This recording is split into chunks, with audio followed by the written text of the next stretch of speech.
Welcome to you all. We're here today with Alan Ray Powell. He has a series of segments on Mondays and Thursday morning, and it's for storytelling about our lives with Baba. And today, Alan Ray is going to be telling perhaps more about his story. And we're turning it over to you now, Alan Ray. Jai Baba. Jai Baba. Thank you so much, Diana. So, for those of you who weren't in the first portion of my story, I was raised in an Orthodox Jewish home, and this was in Augusta, Maine. I was born outside of the Big Apple, New York City, and lived the first 4 years of my life in the Bronx. And my dad, my parents decided to move the family business up to Augusta, Maine, a wholesale radio and television supply. And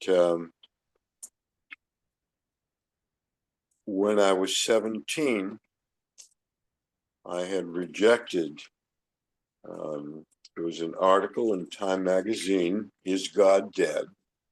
And when I read that, and I reflected on it, and my parents had lost the ability to communicate lovingly with each other. And so they had been having a 22-year battle, who's wearing the pants in the family. And I'd had enough. So I rejected God, Judaism, and my parents. I went to the State University of New York at Buffalo, got caught up and swept away in political activism. We shut our university down in April of 1970. I went back to Maine, Augusta, Maine, and I started contemplating the question, is there an alternative to political activism? And of course, I didn't know. My then girlfriend had stayed in Buffalo. She came to Maine. And the day after her birthday, which is July 4th, we stuck our thumbs out and hitchhiked across the country. We went up from Maine up to Quebec, Montreal, Toronto, and outside Toronto, we were picked up in a Volkswagen bus and taken to Strawberry Fields, a rock festival at a racetrack called Mossport Park, about 30, 40 miles outside of Toronto. The promoters only wanted 40,000 people rather than 400,000 people, like Woodstock. And while there, who was on stage but Melanie Kafka singing "Beautiful People"? You got the same button on as I do. Think of him in everything you do. She also sang "Candles in the Rain." Meher Baba lives again. To be there is to remember. Candles in the Rain. So that was the first unconscious contact with Meher Baba. The second was when I was living for 2 weeks with a commune called the One World Family, learning about natural living, learning how to cook at the Mustard Seed restaurant, and how to bake at their bakery. I was expected to be on shift with responsibilities for 6 hours a day. And one day, I went down Telegraph Avenue to Shambhala, One Cosmic Mind bookstore, looking for a book on higher beings. Looked at Blavatsky, looked at Annie Besant, and they talked about astral entities, and that wasn't quite what I was looking for. Suddenly, I find myself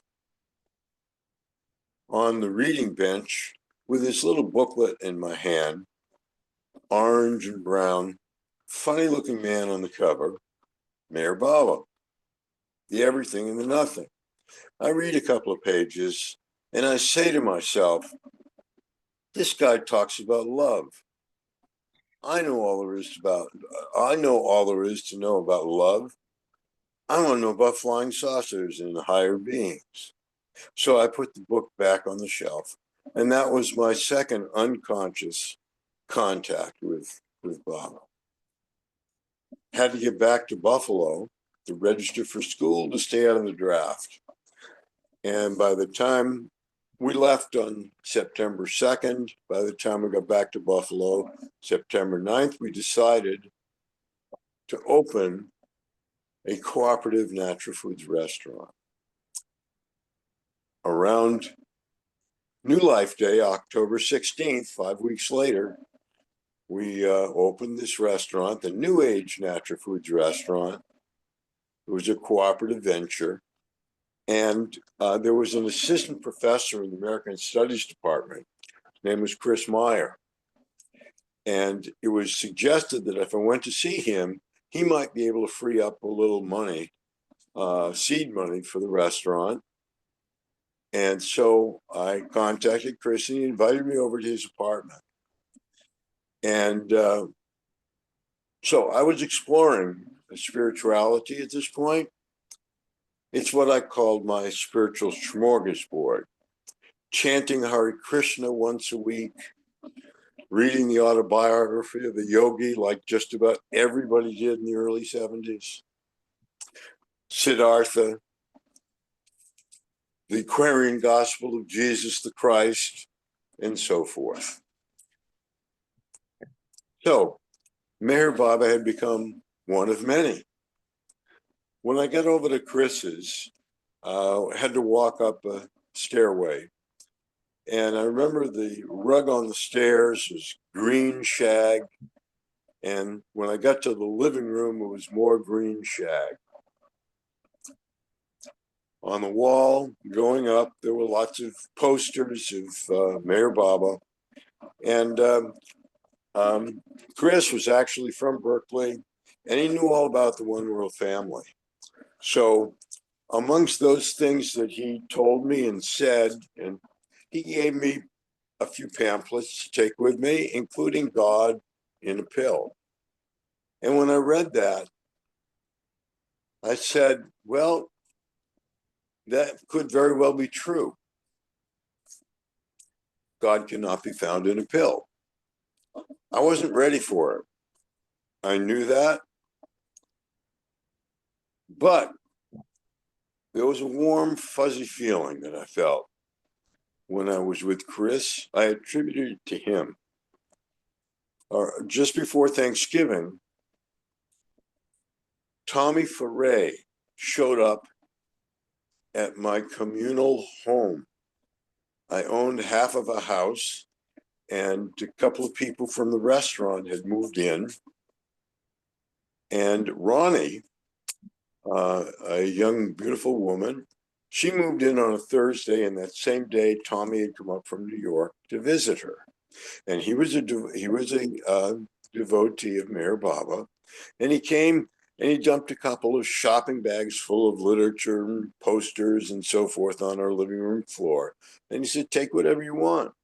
Well, by Saturday, we'd had Chris over for dinner, and there was Tommy and Chris together.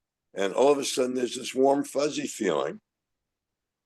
And that night, Melanie was playing a concert in Buffalo. And we took one of the posters that Tommy had brought. And before the concert, we walked right up on stage and handed it to Melanie and invited her to come to our home afterwards for a party. And she agreed. Well, it was a snowstorm that night. She never made it. But this warm, fuzzy feeling that I felt with Chris and with Tommy, I started to wonder, well, maybe it's not Chris, maybe it's not Tommy, maybe it's Mayor Baba. So Mayor Baba started to move up closer to the top of the spiritual smorgasbord. And in January of 71, Chris Meyer is teaching a course on Mayor Baba at State University of New York at Buffalo. And naturally, I registered for the course, read the discourses, The God Man, a few other of Baba's books. Get a call from Tommy in New York City. He said, hey, you know that center you've been reading about in Purdam's God Man? And I said, well, what about it? And he said, you recall any reference to that center in Myrtle Beach? Oh, yeah. So I just got off the phone with Kitty Davy, and I made a reservation for myself for spring break of 71. How would you like to come to the center? And I said, let me think about it for 24 hours. And sure enough, a reservation was made for my girlfriend, who later became my first wife, Janet. And we started to make our plans to go to the center around April 22nd of 1971. Well, the student union, Norton Union at Buffalo, I would go over there around 1 o'clock after my morning classes. And on Tuesdays and Thursdays, that's when Chris had his class on Mayor Baba. And this warm, fuzzy feeling started to come over me. And it would last through the class and then kind of fade in the early evening. Then it started happening to me on Monday, Wednesday, and Friday when there was no class. One afternoon between 1 and 2, Chris was in Norton Union, and we greeted each other with a hug, and I felt something jump from him into me. Years and years later, I asked him about that, and he had absolutely no recollection of it. I doubt he felt anything in that moment. But what started to well up in me is Mayor Baba who he says he is? And I'm going to that center in Myrtle Beach, South Carolina. And if I'm going to put Mayor Baba at the top of the smorgasbord, if he's going to become not one in the many, but the one, then I need some kind of a sign from Mayor Baba so that I am not questioning whether he is who he says he is. So Janet and I overnighted in Great Neck, New York, 53 Ruxton Road. That's where her parents lived, Betty and Morty. Wonderful people. Wonderful people. And it was about a, 12-hour drive to the center from there. And we arrived at 10 o'clock at night.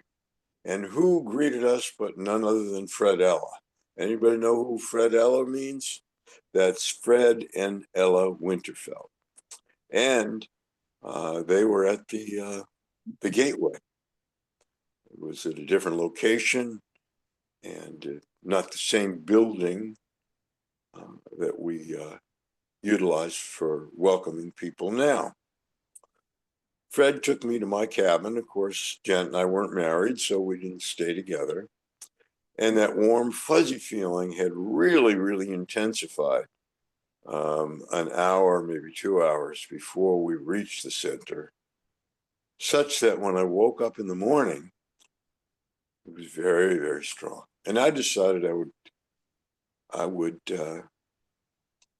take a walk along the paths. I probably headed down toward the barn. And I'm looking down, and it's dirt with a few pebbles on the path. And I start seeing Baba. And when I look down, I'd look up in the trees, and there was Baba. Occasionally, someone would be walking toward me in the opposite direction. More Baba. I would see Baba in them. So I was seeing Mayor Baba in everyone and everything. And I don't know if this lasted 2 minutes, 20 minutes, or 2 hours. But the need to know who Mayor Baba is kind of dissipated. And here it is, over 50 years later. 54 years later? Wow, it's been that long? And I still don't know if Mayor Baba is who he says he is. But that's up here. That's an intellectual knowing. And in my heart, and in your heart, we have the conviction, I have the conviction, and you wouldn't be here right now today if you didn't share that conviction. Not that you're sharing it with me, sharing it with Avatar Meher Baba. So, gave up the use of marijuana, which was a big thing for me, and I accepted him as my spiritual master. And certainly there have been hills and valleys. I hit another valley just a little over a year ago, where I was wondering, what is this, over 50 years and I got no money? Why was I well, maybe he is the avatar, or maybe he's not. But what good has it done me for 50 years? And fortunately, that valley has passed, and here I am once again. Alan Ray, this has been such a detailed account of your experiences with Meher Baba. We've come to the end of our time for today, and I'm sure you have plenty more to add to it. So how about we save the next installment, assuming you've got more to share with us for next time, okay? Kind of completes my coming to Baba story, Okay, right on point, right on time. And excellent. Well, of course, I have a lot more to share, but so do you, and so do other people. So I'm looking forward to passing the baton. And Jack will be hosting on Thursday. thank you very much, Jay. I'll be